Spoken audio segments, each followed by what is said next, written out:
ধরেন কোনো লোক তার নিজের মুখের লালা সেটা যদি সে গিলে ফেলে রোজা থাকা অবস্থায়, এই কাজের কি অনুমতি আছে? যদি মুখের লালা গিলে ফেলার কথা বলতে হয়, এটা একটা নরমাল ব্যাপার, ন্যাচারাল কাজ।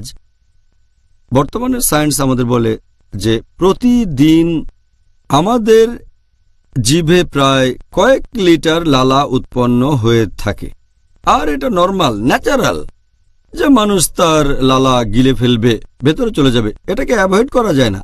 আল্লাহ পবিত্র কোরআনে বলেছেন, সূরা বাকারা অধ্যায় নম্বর 2 আয়াত নম্বর 185, বলা হয়েছে যে তোমরা রোজা রাখবে পবিত্র রমজান মাসে, অসুস্থ থাকলে, ভ্রমণ করলে সেটা পরে রাখতে হবে।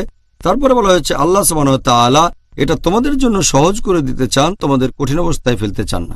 পবিত্র কোরআনে সূরা হজ অধ্যায় নম্বর 22 আয়াত নম্বর 78, আল্লাহ সুবহানাহু ওয়া তাআলা দ্বীনের ব্যাপারে তোমাদের উপর কঠোরতা আরোপ করেননি।